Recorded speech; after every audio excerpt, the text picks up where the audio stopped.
Praise the lord. ದೇವರ ನಮಗೆ ಸ್ತೋತ್ರವಾಗಲಿ. ಬಿಡುಗಡೆ ಸಂದೇಶ ಎಂಬ ಕಾರ್ಯಕ್ರಮಕ್ಕೆ ನಾನು ನಿಮ್ಮೆಲ್ಲರನ್ನು ಯೇಸು ಕ್ರಿಸ್ತನನ್ನು ಸ್ವಾಗತಿಸ್ತೇನೆ. ಪ್ರಾರ್ಥನೆ ಮಾಡೋಣ.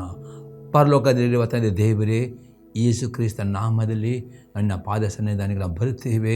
ನಾವು ವಾಕ್ಯನ ಧ್ಯಾನ ಮಾಡೋದಕ್ಕೋಸ್ಕರವಾಗಿ ಈ ಧ್ಯಾನ ಮಾಡೋ ಸಂದೇಶವನ್ನು ನಾವು ಪವಿತ್ರಾತ್ಮದಲ್ಲಿ ಅಭಿಷೇಕಿಸು. ಪವಿತ್ರನ ನಿನ್ನನ್ನು ಸ್ವಾಗತಿಸ್ತೇವೆ. ನಮ್ಮ ಒಳ್ಳೆಯ ಬೋಧಕನ ಆದ್ಕೊಂಡು ವಿವಿಧ ಸಂದೇಶ ಮುಖಾಂತರವಾಗಿ ನಿನ್ನ ಜನ ಸಂಗಡ ಮಾತನಾಡು. ಪವಿತ್ರಾತ್ಮನೇ, ಈ ಮಾತನ್ನು ಕೇಳುವ ಪ್ರತಿಯೊಬ್ಬರ ಆತ್ಮಗಳಿಗೆ ಜೀವವನ್ನು, ಪ್ರೋತ್ಸಾಹವನ್ನು, ಭಕ್ತಿಯೋಭಿವೃದ್ಧಿಯನ್ನು ಮತ್ತು ಬಿಡುಗಡೆಯನ್ನುಂಟು ಮಾಡಿ ನಾನು ಬೇಡಿಕೊಳ್ತೇನೆ ಯೇಸು ಕ್ರಿಸ್ತನ ನಾಮದಲ್ಲಿ, ಆಮೇನ್. ಇವತ್ತು ಧ್ಯಾನ ಮಾಡ್ತೇವೆ ಫಿಲಿಪ್ಪಿಯವರಿಗೆ ಬರೆದ ಪತ್ರಿಕೆ 2ನೇ ಅಧ್ಯಾಯದಲ್ಲಿ 12ನೇ ವಾಕ್ಯ. ಈಗಿರುವಲ್ಲಿ ನನ್ನ ಪ್ರಿಯರೇ, ನೀವು ನನ್ನ ಮಾತನ್ನು ಯಾವಾಗಲೂ ಕೇಳಿದಂತೆ ಈಗಲೂ ಕೇಳಿರಿ.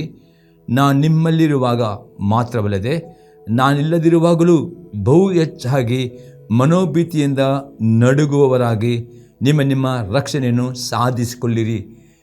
ಅತಿ ಸ್ಪಷ್ಟ ಬರ್ತೇನೆ, ಪ್ರಿಯರೇ, ನೀವು ನನ್ನ ಮಾತನ್ನು ಯಾವಾಗಲೂ ಕೇಳಿದರೆ ಈಗಲೂ ಕೇಳಿರಿ. ನಾನು ನಿಮ್ಮಲ್ಲಿ ಇರುವಾಗ ಮಾತ್ರವಲ್ಲದೆ ನಾನಿಲ್ಲದಿರುವಾಗಲೂ ಬಹು ಹೆಚ್ಚಾಗಿ ಮನೋಭೀತಿಯಿಂದ ನಡುಗುವವರಾಗಿ ನಿಮ್ಮ ರಕ್ಷಣೆಯನ್ನು ಸಾಧಿಸಿಕೊಳ್ಳಿರಿ.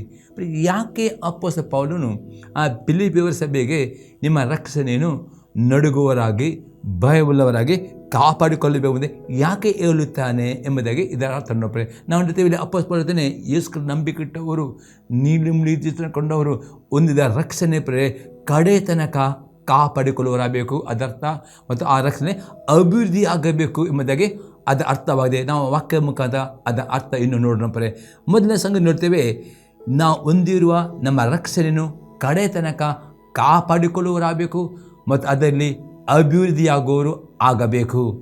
ನಾವು ನೋಡ್ತೇವೆ ಎಫೆಸದವರಿಗೆ ಬರೆದ ಪತ್ರಿಕೆ 2ನೇ ಅಧ್ಯಾಯದಲ್ಲಿ 8ರಿಂದ 10ನೇ ವಾಕ್ಯ ತನಕ. ನಂಬಿಕೆ ಮೂಲಕ ಕೃಪೆಯಿಂದಲೇ ರಕ್ಷಣೆ ಹೊಂದಿದವರಾಗಿದ್ದೀರಿ. ಆ ರಕ್ಷಣೆಯು ನಿಮ್ಮನ್ನುಂಟದ್ದಲ್ಲ, ಅದು ದೇವರ ವರವೇ.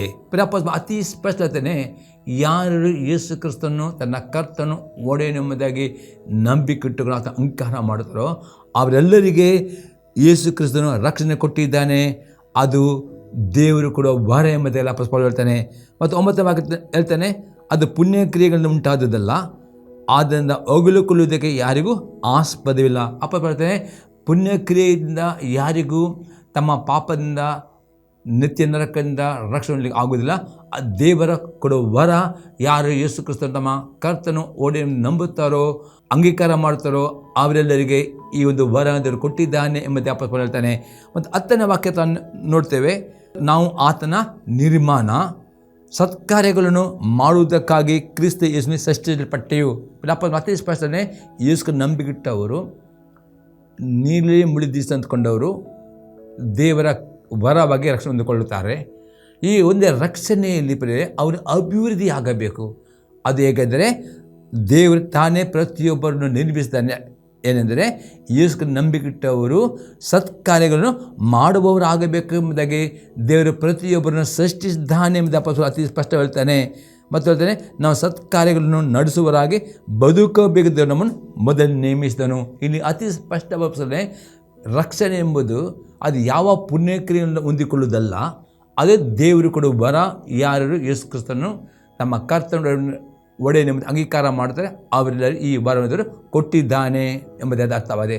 ಈ ವರ ಹೊಂದಿದವರು ಅಪೊಸ್ತಲ ಹೇಳ್ತಾನೆ, ಆನಂತರ ಈ ವರ ಹೊಂದಿದವರು ನೀವು ನಿಮ್ಮ ನಂಬಿಕೆ ಜೀವಿತದಲ್ಲಿ ನೀವು ಅಭಿವೃದ್ಧಿ ಆಗಬೇಕು. ನಂಬಿಕೆ ಮುಖಾಂತರ ಒಳ್ಳೆಯ ಕ್ರಿಯೆಗಳನ್ನು ಮಾಡುವವರಾಗಬೇಕು. ನಂಬಿಕೆ ಮುಖಾಂತರ ಸತ್ಕಾರ್ಯ ಇದಕ್ಕೋಸ್ಕರ ನಿಮ್ಮನ್ನು ನೇಮಿಸಿದ್ದಾನೆ ಎಂಬುದಾಗಿ ಇಲ್ಲಿ ಆಗದೆ.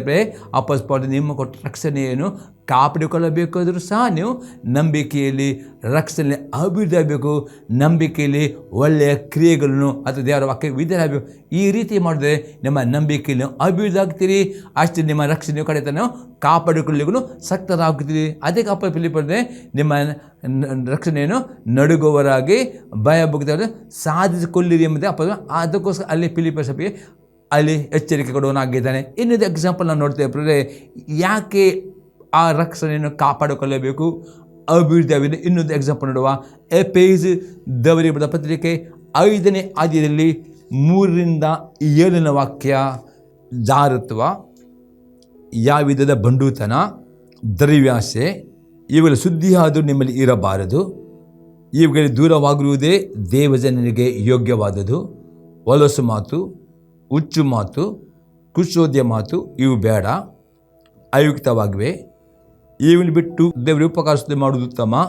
ಜಾರರು, ದುರಾಚಾರಿಗಳು, ವಿಗ್ರಹ ಆರಾಧಕಂತ ಲೋಭಿಗಳು, ಇವರಲ್ಲಿ ಒಬ್ಬರಿಗಾದರೂ ಕ್ರಿಸ್ತನ ಮತ್ತು ದೇವರಾಜ್ಯದಲ್ಲಿ ಬಾಧ್ಯತೆ ಇಲ್ಲವೆಂದು ಚೆನ್ನಾಗಿ ಬಲ್ಲಿರಲ್ಲವೇ. ಆಪಸ್ ಮಾಡುತ್ತಾನೆ ಈ ಸಭೆಯಲ್ಲಿ ದೇವರ ಮಕ್ಕಳಿಗೆ, ನಾಯಕರಿಗೆ ಹೇಳ್ತಾನೆ, ಯೇಸು ನಂಬಿಕೆಟ್ಟವರು ನೀವು ದೇವರ ಕೃಪೆಯಿಂದ ರಕ್ಷಣೆ ಹೊಂದಿದ್ದೀರಿ. ಆ ರಕ್ಷಣೆ ನೀವು ಅಭಿವೃದ್ಧಿ ಆಗಬೇಕು, ಆ ರಕ್ಷಣೆ ಕಾಪಾಡಿಕೊಳ್ಳಬೇಕು. ಆ ರಕ್ಷಣೆ ಕಾಪಾಡಿಕೊಳ್ಳುವಂಥ ನೀವು ಯೇಸು ನಂಬಿದವರು ಪುನಃ ಆ ವಿಗ್ರಹ ಆರಾಧನೆ, ವ್ಯಭಿಚಾರ ಇಂಥೆಲ್ಲ ಪಾಪಗಳು ಮಾಡುವರಾಗಬಾರ್ದು. ಇಂಥ ಪಾಪಗಳು ಮಾಡುವುದಾದರೆ ಆ ಪಾಪಕ್ಕೆ ದಾಸರ ದೇವರ ಶಿಕ್ಷೆ ಬರ್ತದೆ, ಅವರು ಪರಲೋಕ ಹೋಗುವುದಿಲ್ಲ. ಅದಕ್ಕೆ ನೀವು ಯೇಸು ನಂಬಿಕೆಟ್ಟವರು ನೀಡಿಕೊಂಡು ರಕ್ಷಣೆ ಹೊಂದಿದವರು ನಂಬಿಕೆ ಮುಖಾಂತರ ದೇವರ ವಾಕ್ಯ ವಿದ್ಯಾರ್ಥಿಗಳು ಈ ಎಲ್ಲ ಪಾಪದ ಜೀವಿತವನ್ನು ಬಿಡಬೇಕು. ಈ ದುಷ್ಟ ಸ್ವಭಾವವನ್ನು ಬಿಡಬೇಕು ಮತ್ತು ಸ್ವಾಮಿ ಹೇಳ್ತಾರೆ. ಮತ್ತು ನಾವು ನೋಡ್ತೀವಿ 6ನೇ ವಾಕ್ಯದಲ್ಲಿ, ಊರಿಲ್ಲದ ಮಾತುಗಳನ್ನಾಡುವವರಿಗೆ ಕಿವಿಗೊಟ್ಟು ಮೋಸ ಹೋಗಬೇಡಿರಿ. ಅಂಥ ಕೃತ್ಯಗಳ ನಿಮಿತ್ತದಿಂದ ದೇವರ ಕೋಪವು ಆತನಿಗೆ ಅವಿಧಿರವರ ಮೇಲೆ ಬರ್ತದೆ. ಬರ್ತೇನೆ ಸುಲಭ ಬೋಧನೆಗೆ ನೀವು ಕಿವಿಗೊಡಬಾರ್ದು. ಯೇಸು ನಂಬಿಕೆ ನಂತರ ನಿಮ್ಮ ಪಾಪಕ್ಕೆ ಪಶ್ಚಾತ್ತಾಪ ಪಡಬೇಕು. ಈ ಪಾಪದಲ್ಲಿ ಬಿಟ್ಟು ಬಿಡಬೇಕು. ಈ ಪಾಪದಲ್ಲಿ ಬಿಟ್ಟು ಬಿಡುವುದಾದರೆ ಅವರು ಪರಲೋಕ ಹೋಗುವುದಿಲ್ಲ ಎಂಬುದೇ ಕಡೆಯಲ್ಲಿ ಎಚ್ಚರಿಕೆ ಕೊಡುತ್ತಾನೆ. ಆಗದೆ ಪರಲೋಕ ಹೋಗಬೇಕಾದ್ರೆ ಯೇಸು ನಂಬಿಕೆ ಇಡಬೇಕು ಮತ್ತು ಪಾಪಕ್ಕೆ ಪಶ್ಚಾತ್ತಾಪ ಪಡಬೇಕು. ಪಾಪದ ಸ್ವಭಾವವನ್ನು ಬಿಟ್ಟು ಬಿಡಬೇಕು. ಇಲ್ಲ ದೇವರ ಕೋಪ ಬರ್ತದೆ, ಯಾವ್ದಾರು ಅವಿಧರಾಗ್ತಾರೆ. ಮತ್ತು ಎಲ್ಲವಾಗುತ್ತೆ, ನೀವು ಅವರೊಂದಿಗೆ ಪಾಲುಗಾರ ಆಗಿರಬೇಡ್ರಿ. ಅತಿ ಸ್ಪಷ್ಟ ನೋಡ್ತೇವೆ, ಯೇಸು ನಂಬಿಕೆ ಇಟ್ಟವರು ಬರೀ ನಂಬಿಕೆ ಕೊಡೋದು ಮಾತ್ರ ಅಲ್ಲ, ನಿಲ್ಕೊಂಡವರು ಆ ನಂತರ ನಿಮ್ಮ ನಂಬಿಕೆಯಲ್ಲಿ ಅಭಿವೃದ್ಧಿ ಆಗಬೇಕು. ನಂಬಿಕೆ ಮುಖಾಂತರ ದೇವರ ವಾಕ್ಯ ವಿಧೇಯರಾಗಬೇಕು. ನಂಬಿಕೆ ಮುಖಾಂತರ ನಿಮ್ಮ ಎಲ್ಲ ಪಾಪದ ಸ್ವಭಾವಗಳನ್ನು ಬಿಟ್ಟು ಬಿಡಬೇಕು. ಆ ಪಾಪಗಳನ್ನು ನಿಮ್ಮ ಜೀವಿತದಲ್ಲಿ ನೀವು ಮಾನಸಾಂತರ ಆಗಬೇಕು. ಈ ಪಾಪಗಳನ್ನು ದಾಸರಾಗಬಾರದು.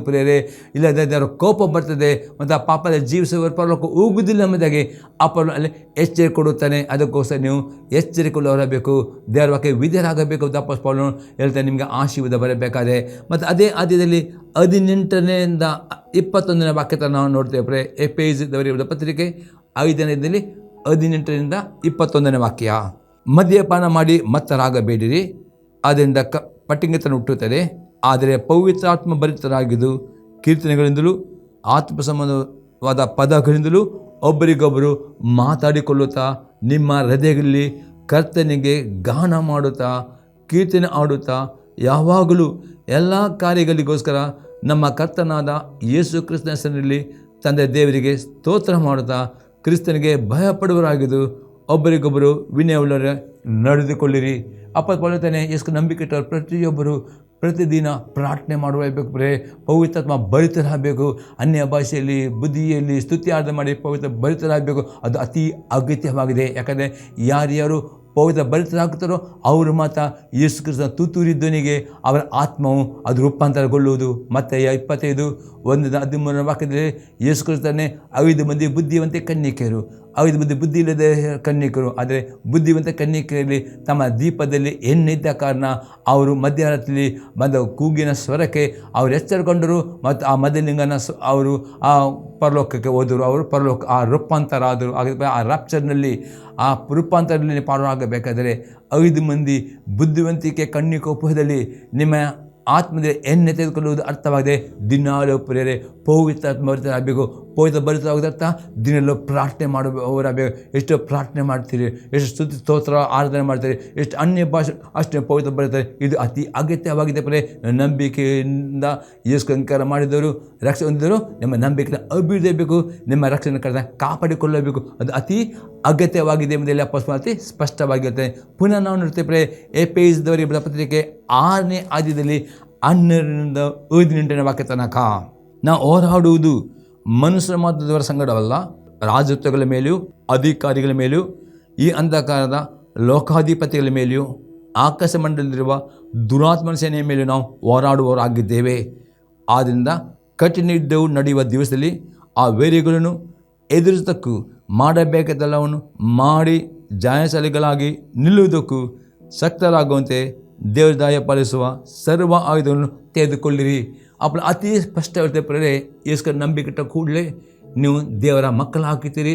ಯೇಸುವಿನ ನಂಬಿಕೆ ಇಟ್ಟು ಅಂಗೀಕಾರ ಮಾಡಿದ ಕೂಡಲೇ ನೀವು ರಕ್ಷಣೆ ಎಂಬ ವರ ಹೊಂದಿಕೊಳ್ತೀರಿ. ನಿತ್ಯ ಜೀವ ಎಂಬ ವಾಗ್ದಾನ ಪಡೆದುಕೊಳ್ಳುತ್ತೀರಿ. ಈ ನಿತ್ಯ ಜೀವ ಎಂಬ ವಾಗ್ದಾನ ಪಡೆದುಕೊಂಡ ಪ್ರತಿಯೊಬ್ಬರಿಗೆ ಕೂಡಲೇ ಸೈತನು ಅವರಿಗೆ ವಿರೋಧ ಆಗ್ತಾನೆ. ಮತ್ತು ಪ್ರತಿಯೊಬ್ಬರು ಯೇಸು ನಂಬಿಕೆ ಇಟ್ಟ ಪ್ರತಿಯೊಬ್ಬ ದೇವರ ಮಗುವಿಗೆ ಸೈತನು ದೊಡ್ಡ ಶತ್ರು ಆಗಿದ್ದಾನೆ. ಆತನು ಆ ನಂಬಿಕೆಟ್ಟ ದೇವರ ಮಕ್ಕಳನ್ನು ರಕ್ಷಣೆ ಹೊಂದಿದವರನ್ನು ಅವರು ಹೇಗಾದರೂ ರಕ್ಷಣೆ ಕಾಯ್ದುಕೊಳ್ಳಬೇಕು.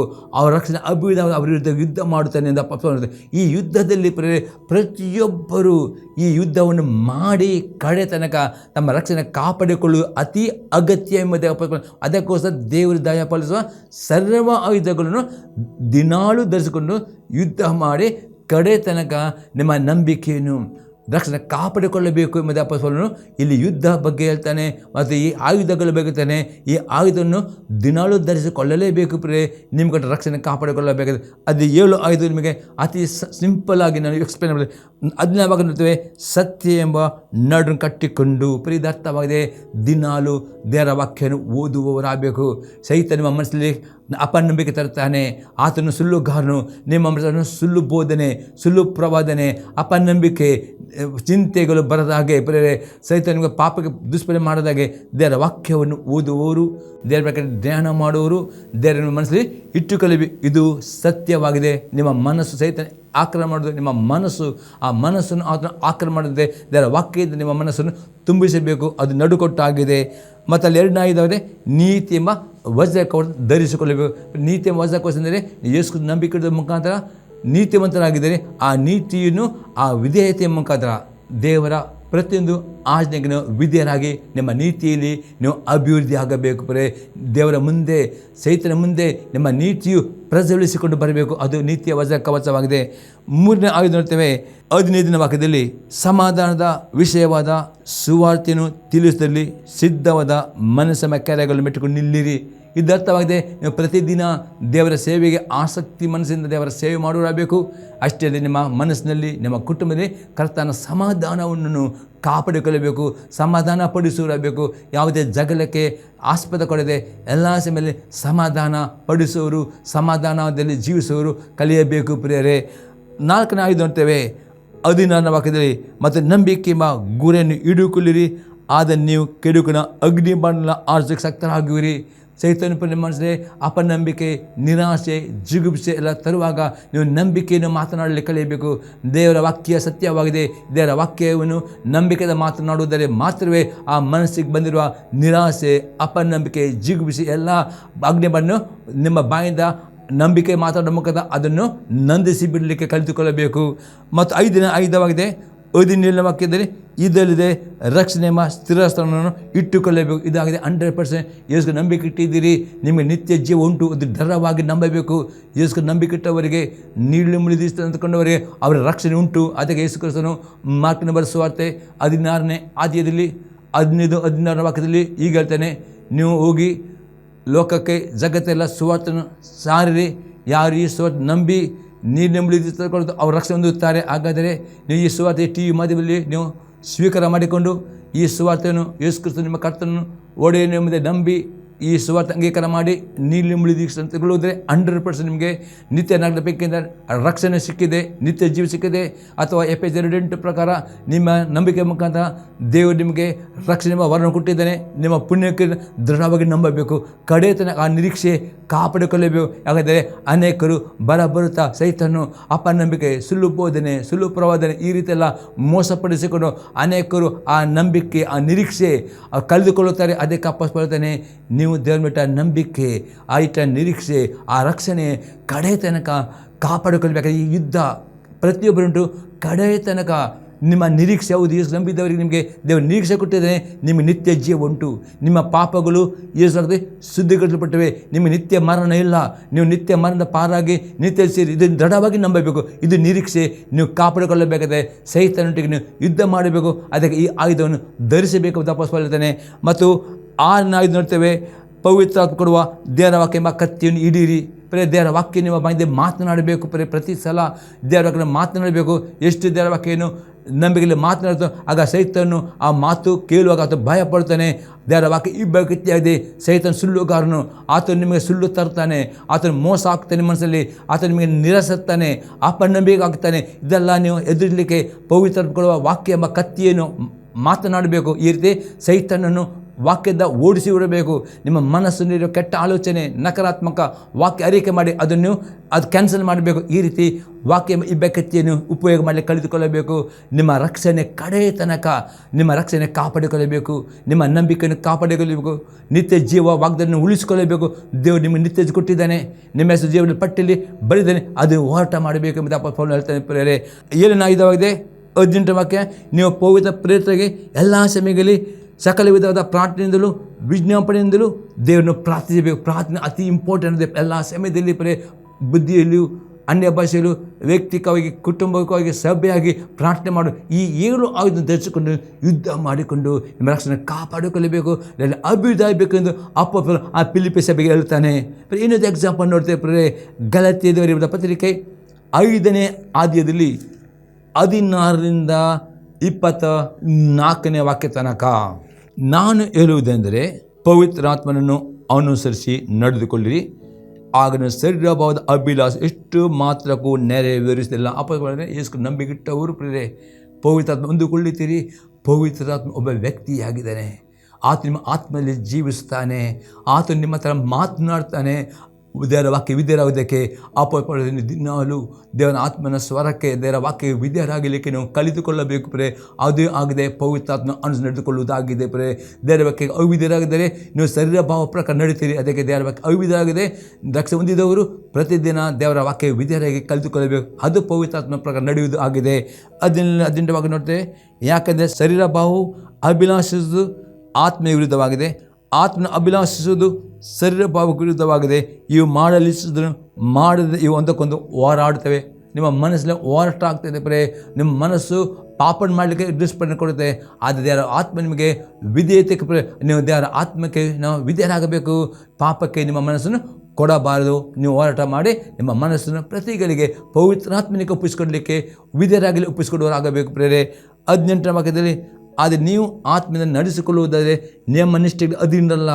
19ನೇ ವಾಕ್ಯ, ಶರೀರ ಭಾವದ ಕರ್ಮಗಳು ಪ್ರಸಿದ್ಧವಾಗಿವೆ. ಅವೇ ಯಾವುದೆಂದರೆ ಜಾರತ್ವ, ಬಂಡುತನ, ನಾಚಿಕೆಗೆಟ್ಟತನ, ವಿಗ್ರಹಾರಾಧನೆ, ಮಾಟ, ಅಗೆತನ, ಜಗಳ, ಹೊಟ್ಟೆಕಿಚ್ಚು, ಸಿಟ್ಟು, ಕಕ್ಷಭೇದ, ಭಿನ್ನಮತ, ಮತ್ಸರ, ಕುಡಿಕಿತನ, ದುಂದುತನ ಇಂಥವುಗಳೇ. ಇವುಗಳ ವಿಷಯದಲ್ಲಿ ಇಂಥ ಕಾರ್ಯ ನಡೆಸುವರು ದೇವರ ರಾಜ್ಯಕ್ಕೆ ಬಾಧ್ಯರಾಗುವುದಿಲ್ಲವೆಂದು ನಾನು ಹಿಂದೆ ಹೇಳಿದ್ದೆ. ಈಗಲೂ ನಿಮ್ಮನ್ನು ಎಚ್ಚರಿಸ್ತೇನೆ. ಅತಿ ಸ್ಪಷ್ಟವಾಗಿ ಈಗ ಸಭೆಯವರಿಗೆ ಎಚ್ಚರಿಸ್ತಾನೆ. ಯೇಸು ನಂಬಿಟ್ಟವರು, ಪವಿತ್ರ ಹೊಂದಿಕೊಂಡವರು ಪ್ರೇರೆ, ಆ ನಿಮ್ಮ ರಕ್ಷಣೆ ಸಾಧಿಸಿಕೊಳ್ಳಿ. ಇದು ಅರ್ಥವಾಗಿದೆ. ಪ್ರತಿದಿನ ಪವಿತ್ರಾತ್ಮನಿಗೆ ಅಧೀನಾಗಿ ನಡೆಯಬೇಕು. ಒಂದು ವೇಳೆ ನೀವು ಪವಿತ್ರಾತ್ಮನಿಗೆ ಅಧೀನಾಗಿ ನಡೆದಿಲ್ಲೋ ಆಗ ನಿಮ್ಮ ಶರೀರ ಭಾವವು ನಿಮ್ಮ ಮೇಲೆ ದೊರೆತನ ಮಾಡ್ತದೆ ಮತ್ತು ಶರೀರ ಭಾವ ಪುನಃ ನಿಮಗೆ ಪಾಪದ ದಾಸೋಹ ನಡೆಸ್ತದೆ. ಈ ಪಾಪ ಮಾಡೋರು ಅತಿ ಕಡೆ ಇರ್ತಾರೆ. ಇಂಥವರು ಪರಲೋಕ ಹೋಗುದಿಲ್ಲ ಅಂದರೆ ಎಚ್ಚರಿಕೆ ಕೊಡುತ್ತಾನೆ ಪ್ರಿಯರೇ. ಅದಕ್ಕೋಸ್ಕರ ಅಪೊಸ್ತಲ ಪೌಲನು ಆ ಫಿಲಿಪ್ಪಿ ಹೇಳ್ತಾನೆ, ನೀವು ಹೊಂದಿದ ರಕ್ಷಣೆಯನ್ನು ಪ್ರತಿದಿನ ಭಯದಿಂದ ಕಾಪಾಡಿಕೊಳ್ಳಿರಿ. ಮತ್ತು ಅದಕ್ಕೋಸ್ಕರ ಹೇಳ್ತಾರೆ, ಅಪೊಸ್ತಲರು ಎಚ್ಚರಿಸ್ತಾನೆ, ನೀವು ದಿನಾಲೂ ಸರಿಯಾದ ಪ್ರಕಾರ ನಡೀತಿರೋ ಅವ್ರ ಪರಲೋಕ ಹೋಗುವುದಿಲ್ಲ. ಅದಕ್ಕೆ ಬದಲಾಗಿ ದಿನ ಪವಿತ್ರ ಪ್ರಕಾರ ನಡೆಯಬೇಕು ಎಂಬುದು ಆತನು ಹೇಳ್ತಾನೆ. 20ನೇ ವಾಕ್ಯ ನೋಡ್ತೇವೆ, ಆದರೆ ದೇವರ ಆತ್ಮನಿಂದ ಉಂಟಾಗುವ ಫಲವೇನೆಂದರೆ ಪ್ರೀತಿ, ಸಂತೋಷ, ಸಮಾಧಾನ, ದೀರ್ಘಶಾಂತಿ, ದಯೆ, ಉಪಕಾರ, ನಂಬಿಕೆ, ಸಾಧುತ್ವ, ಸಮದಮೆ ಇಂಥವುಗಳನ್ನು ಯಾವ ಧರ್ಮಸ್ಥರು ಆಕ್ಷೇಪಿಸಿದಿಲ್ಲ.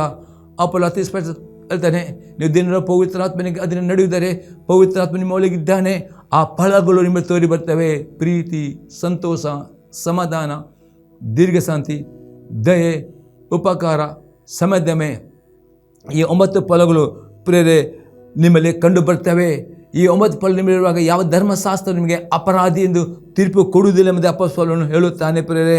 ಮತ್ತು 24 ಬರ್ತದೆ, ಕ್ರಿಸ್ತ ಯೇಸುವಿನವರು ತಮ್ಮ ಶರೀರ ಭಾವವನ್ನು ಅದರ ವಿಷಯ ಬಲಾಶೆ ಶಿವಶಾಭಿಲಾಷೆ ಸಹಿತ ಶಿಲುಬೆಗೆ ಹಾಕಿದವರು. ಯಾವ ಯೇಸು ನಂಬಿಕೆ ಇಟ್ಟುತ್ತಾರೋ ಆತನ ವಾಕ್ಯವಿದ್ದರೆ ಅವ್ರು ದಿನಾಲು ಈ ಶರೀರ ಶಿಲುಬೆ ಹಾಕುವವರು. ಮತ್ತು ಅವರಲ್ಲಿ ಪವಿತ್ರಾತ್ಮ 9 ಫಲಗಳು ತೋರಿ ಬರ್ತದೆ.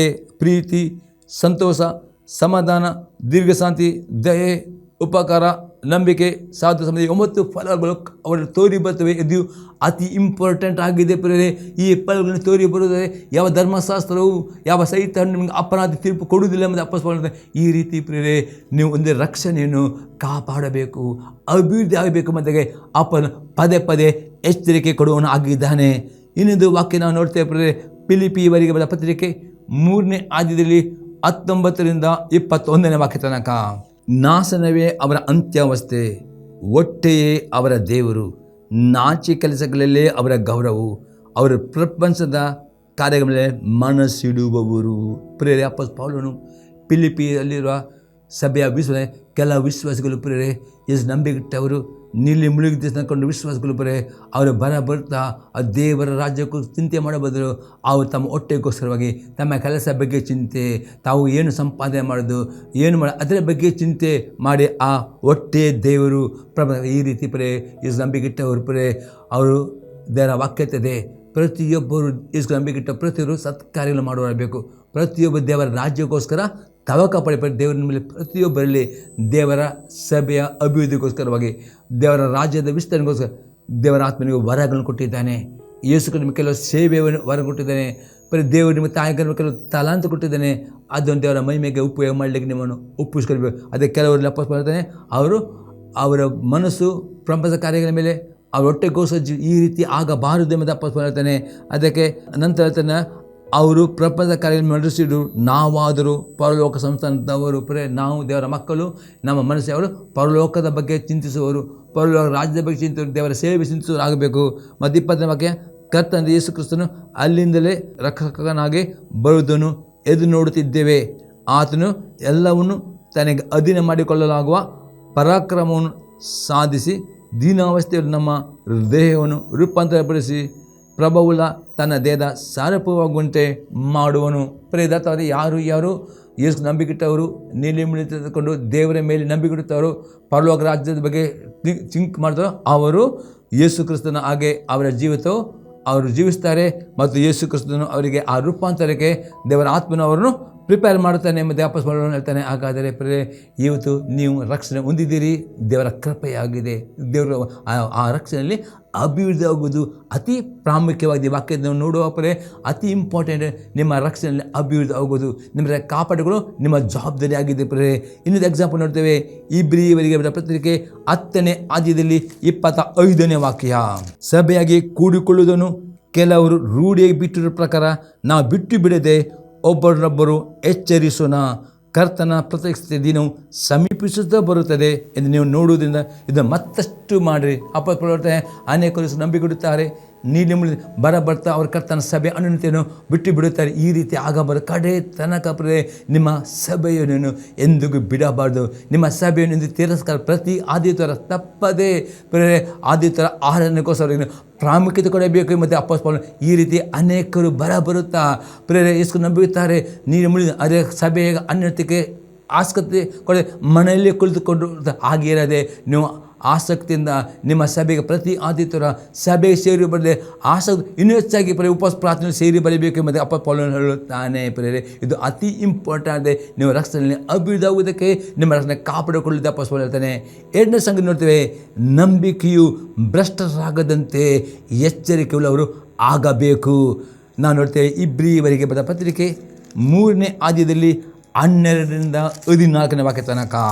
ಸಹೋದರರೇ, ನೋಡಿಕೊಳ್ಳಿರಿ, ಜೀವ ಸ್ವರೂಪದ ದೇವರನ್ನು ಬಿಟ್ಟು ಹೋಗುವ ಅಪನಂಬಿಕೆಯುಳ್ಳ ಕೆಟ್ಟ ಹೃದಯ ನಿಮ್ಮಲ್ಲಿಗೆ ಯಾವನಲ್ಲಿಯೂ ಇರಬಾರದು. ಪ್ರಿಯರೇ, ಇವತ್ತು ಯೇಸು ಕ್ರಿಸ್ತನು ನಂಬಿಕೆ ಮುಖಾಂತರ ನೀವು ಅಂಗೀಕಾರ ಮಾಡಿದಿರಿ. ಆ ನಂಬಿಕೆ ದೊರಕುವರ ಅದೇ ನಂಬಿಕೆಯನ್ನು ಕಾಪಾಡಿಕೊಳ್ಳಬೇಕು. ಪ್ರಿಯರೇ, ಅದು ಅಭಿವೃದ್ಧಿ ಆಗಬೇಕು. ಇಲ್ಲೇ ಅಪೊಸ್ತಲನು ಹೇಳ್ತಾನೆ, ಯಾಕೆ ನಿಮ್ಮ ರಕ್ಷಣೆಯನ್ನು ಭಯದಿಂದ ಕಾಪಾಡಬೇಕಾದ್ರೆ ದೇವರ ವಾಕ್ಯದಿಂದ ಓದದಿದ್ದರೆ, ದೇವರ ವಾಕ್ಯ ಧ್ಯಾನ ಮಾಡದಿದ್ದರೆ, ಆದ ಸಭೆ ಸೇರಿ ಬರದೆ ಅಪನಂಬಿಕೆ ಬರ್ತದೆ.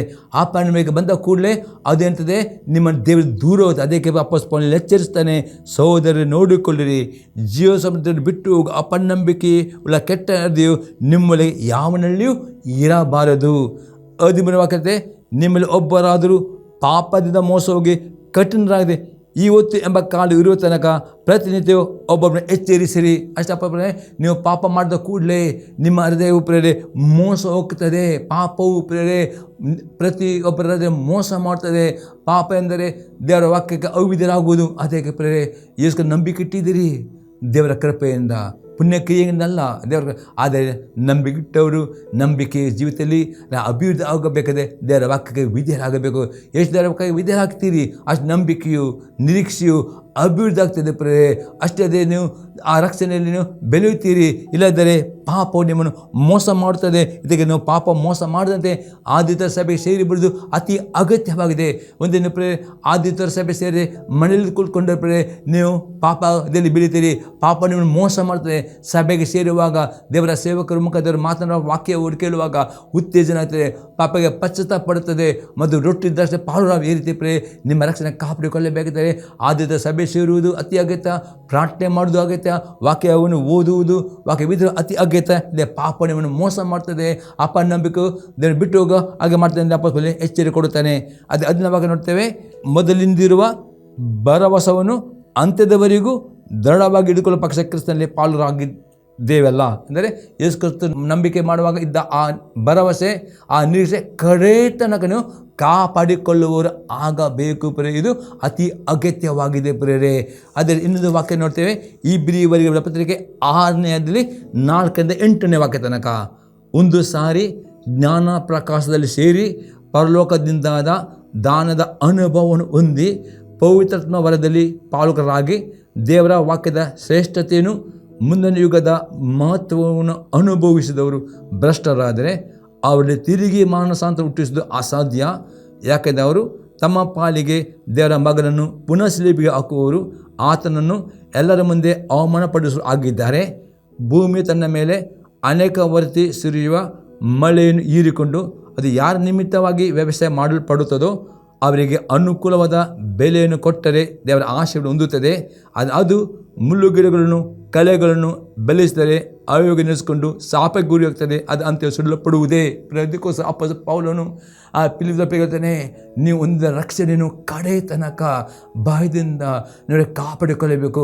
ಅದು ಅಭಿವೃದ್ಧಿ ಆಗಬೇಕು. ಅದೇ ಕಡೆ ತನಕ ಕಾಪಾಡಿಕೊಂಡ್ರೆ ಮಾತ್ರ ನೀವು ಆ ಪರಲೋಕಕ್ಕೆ ಆ ಒಂದು ರಕ್ಷಣೆಯಲ್ಲಿ ಪಾಲುರಾಗ್ತದೆ. ಇಲ್ಲದರೆ ಬರುತ್ತಾ ಪ್ರೇರೆ ಆ ನಂಬಿಕೆ ಅಭಿವೃದ್ಧಿ ಅಪನಂಬಿಕೆಯು ದೇವರನ್ನು ಬಿಟ್ಟು ಇಟ್ಕೊಂಡು ಆ ನಂಬಿಕೆ ಭ್ರಷ್ಟ ಆಗದಂತೆ ಜಾಗರೂಕರಾಗಬೇಕಂತ ಅದು ಇವತ್ತು ವಾಕ್ಯ ಕೇಳಿದ ಪ್ರೇರೆ. ಈ ವಾಕ್ಯದಲ್ಲಿ ನಿಮ್ಮ ಜೀವಿತದಲ್ಲಿ ಪ್ರೇರೆ ಆ ನಂಬಿಕೆ ಅಭಿವೃದ್ಧಿ ಆಗಬೇಕು. ರಕ್ಷಣೆಯಲ್ಲಿ ನೀವು ಬೆಳೆಯಬೇಕು. ಅದೇ ಕರ್ತನ ಸಭೆ ಆಲಕ್ಷ್ಯ ಮಾಡಬೇಡಿ. ಪ್ರತಿ ಆದಿತ್ಯರ ಸಭೆಗೆ ಸೇರಿ ಬರೆದು ಇನ್ನೂ ಆಸಕ್ತಿ ಸೇರಿ ಬಂದಿರಿ. ಮಧ್ಯಾಹ್ನ ವಾಕ್ಯ ವಿದ್ಯರಾಗಿರಿ ಮತ್ತು ಕಡೆ ತನಕ ನಿಮ್ಮ ನಂಬಿಕೆ ಕಾಪಾಡಿಕೊಳ್ಳಿರಿ. ದೇವರು ನಮ್ಮ ಆಶೀರ್ವಾದ ಮಾಡಲಿ. ಈ ಸಂದೇಶವು ನೀವು ಉತ್ತೀರ್ಣ ಆಗೋದೇ ಅನೇಕರಿಗೆ ಈ ಸಂದೇಶ ಯೂಟ್ಯೂಬ್ ಶೇರ್ ಮಾಡಿ ಪ್ರಾರ್ಥನೆ ಮಾಡೋಣ. ಪರಲೋಕದಲ್ಲಿ ತಂದೆ ದೇವರೇ, ಯೇಸು ಕ್ರಿಸ್ತನ ನಾಮದಲ್ಲಿ ಅವನಿಗೆ ಸ್ತೋತ್ರವನ್ನು ಕೊಂಡಾಡ್ತೇವೆ. ಇದನ್ನು ಪ್ರತಿಯೊಬ್ಬರಲ್ಲಿ ಆ ನೀನು ಮಾತಾಡೋ ಪ್ರಕಾರ ಪ್ರತಿಯೊಬ್ಬರು ಆ ನಂಬಿಕೆಯಲ್ಲಿ ರಕ್ಷಣೆ ಅಭಿವೃದ್ಧಿ ಹೊಂದುವಂತೆ, ತಮ್ಮ ನಂಬಿಕೆಯನ್ನು ತಮ್ಮ ಕಾಪಾಡಿಕೊಳ್ಳುವಂತೆ ಪ್ರತಿ ಕೃಪೆಯನ್ನು ಕೊಡಬೇಕಿದ್ದವ. ಪ್ರತಿಯೊಬ್ಬರು ಪ್ರತಿ ಆದಿತ್ಯರ ತಪ್ಪದೆ ಆ ಸಭೆಯ ಅನ್ಯತರು ಪಾಲುರಾಗುವ ಹಾಗೆ, ನಾವು ವಾಕ್ಯ ಕೇಳಿ ಆ ವಾಕ್ಯ ವಿಧಾನ ನಡೆಯುವ ಹಾಗೆ ಆ ನಂಬಿಕೆಯಲ್ಲಿ ಅಭಿವೃದ್ಧಿ ಪ್ರತಿಯೊಬ್ಬರು ಕೃಪೆಯನ್ನು ಕೊಡು. ಪ್ರತಿಯೊಬ್ಬರು ನಿನ್ನ ಆಶೀರ್ವಾದ ಬೇಡಿಕೊಳ್ತೇನೆ ಯೇಸು ಕ್ರಿಸ್ತನ ನಾಮದಲ್ಲಿ. ಆಮೇನ್.